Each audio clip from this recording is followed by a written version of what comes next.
Assalamualaikum warahmatullahi wabarakatuh. Alhamdulillah, pada kesempatan kali ini kita berjumpa kembali. Mudah-mudahan sahabat semua disehatkan selalu oleh Allah Subhanahu wa taala. Pada tayangan video ini kita akan melanjutkan memahami dan membaca sebuah karya yang ditulis oleh Syekh Umar Ibnu Ahmad Baroja. Ya, mudah-mudahan apa yang kita baca nanti memberikan pemahaman yang baik untuk kita semua sehingga kita dapat mengaplikasikan dalam kehidupan kita sehari-hari. Amin ya Allah ya Rabbal Alamin. Baik, kita lanjut bab yang berikutnya. Bismillahirrahmanirrahim. Al-bintul adibatu, seorang anak perempuan yang berakhlak. Al-bintul adibatu, seorang anak perempuan yang berakhlak, tahrimu walidayha, menghormati walidayha, kedua orang tuanya, wa muallimatiha, dan guru-gurunya, wa ikhwanaha, dan saudara-saudara laki-lakinya, al-kibaro, yang besar, wa akhwatiha, dan ia menghormati saudara-saudara perempuannya, al-kabiroti, yang besar, wa kullaman hiya akbaru minha, dan siapa saja dan setiap siapa saja, ya, ia yang lebih besar daripada anak perempuan tersebut.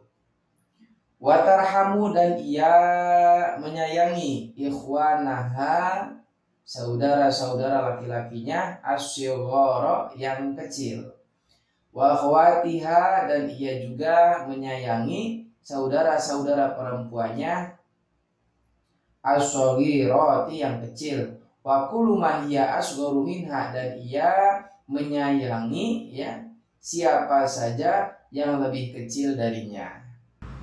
Nah, ini kebetulan akhlaknya akhlak lil banat, ya, panduan cara berakhlak bagi anak-anak perempuan. Nah, poin yang kedua itu diceritakan bahwasanya al-bintul adibatu, seorang anak perempuan yang berakhlak. Nah, kira-kira seperti apa anak perempuan yang berakhlak itu? Nah, diantaranya yang pertama, tahrimu walidayha, ya, ia menghormati walidayha, kedua orang tuanya. Kemudian ia menghormati ikhwanaha, saudara-saudara laki-lakinya, al-kibaro, yang lebih besar darinya.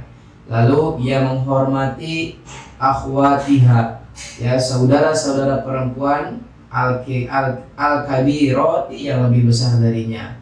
Kemudian ia menghormati siapa saja orangnya yang lebih besar darinya. Lalu pernyataan berikutnya, wa tarhamu ikhwanaha asy-syighara, ia mencintai saudara-saudara laki-laki yang lebih kecil darinya. Kemudian ia mencintai saudara-saudara perempuan yang lebih kecil darinya, atau siapa saja, ya, orang yang lebih kecil darinya ia sayangi.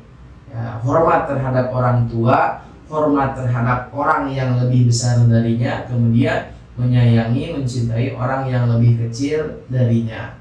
Jadi ke orang yang lebih besar ia menghormati, ke orang yang lebih kecil darinya ia mencintai dan menghormatinya. Nah, ini poin yang pertama. Kemudian poin yang kedua, watasduku, dan benar dan jujur, fi kalamiha, di dalam pembicaraannya, watawadhu li ghairiha, ia rendah hati terhadap yang lainnya, gak pernah sombong, wala tu'jabu bi nafsiha, dan ia tidak membangga-banggakan dirinya, wa tasbiru 'alal adza, ia bersabar setiap menjumpai permasalahan atau penderitaan, wala tuhibbul ghadaba, ia tidak suka marah, wa syaqwa, ia tidak suka mengeluh, gitu ya, ia tidak suka mengeluh, wala tuqati'ul banati, ia tidak memutus persaudaraan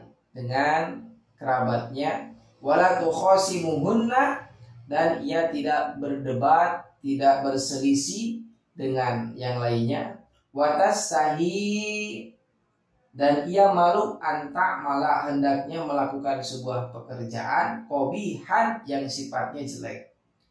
Walau kanat wahdaha, walaupun ia sedang sendiri. Li'annaha, karena sesungguhnya anak perempuan yang baik itu takhofu rabbaha, ia takut terhadap Allah Subhanahu wa taala.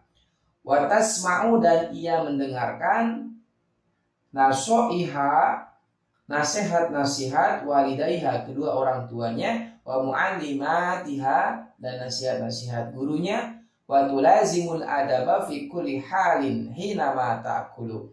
Nah, ia senantiasa menerapkan adab, senantiasa ia beradab fi kulli halin, dalam keadaan apapun, hinama ta'kulu, walaupun ia sedang makan, au tamshi, atau ketika ia sedang berjalan, au tatakallamu, atau ketika ia sedang berbicara, au tanamu, atau ketika ia sedang tidur. Nah, ini poin yang kedua, dijelaskan bahwasanya anak yang beradab itu, anak perempuan yang baik dan beradab itu adalah watasduqu fi kalamiha, ia akan berkata jujur di saat ia bertutur kata. Kemudian ia rendah hati, tawadhu, ya, sesama yang lainnya ia tawadhu. Wala tu'ajabu binafsiha, kemudian ia tidak membanggakan diri atau ia tidak sombong. Kemudian ia sabar di saat menjumpai persoalan-persoalan. Kemudian ia malu untuk melakukan perbuatan-perbuatan yang buruk. Itu akan merasa malu. Kenapa? Karena ia takut kepada Allah Subhanahu wa taala walaupun ia dalam keadaan sendiri. Ya, di saat sendiri pun ia selalu menjaga, ia selalu takut kepada Allah Subhanahu wa taala sehingga perbuatannya terjaga. Kemudian selain itu, anak perempuan yang baik itu selalu mendengarkan nasihat-nasihat orang tuanya, kemudian dia selalu mendengarkan nasihat-nasihat guru-gurunya, dan selain itu watulazimul adaba fi kulli halin, ia senantiasa menerapkan adab, menerapkan akhlak yang baik ketika apa saja. Ya, baik itu ketika makan, ketika berjalan, kemudian ketika tidur, ia senantiasa menerapkan adab.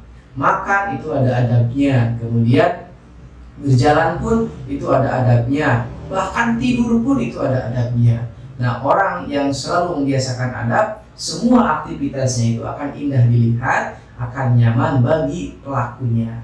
Oleh karenanya, ya, keterangan ini di bab yang kedua ini mudah-mudahan bisa dijadikan rujukan kepada kita semua, bagi siapa saja yang menjadi orang tua. Mudah-mudahan kita bisa menerapkan pelajaran akhlak kepada anak kita, atau bagi siapa saja di antara kita ada yang menjadi guru, mudah-mudahan kita bisa menerapkan pembelajaran akhlak yang baik terhadap murid-murid kita.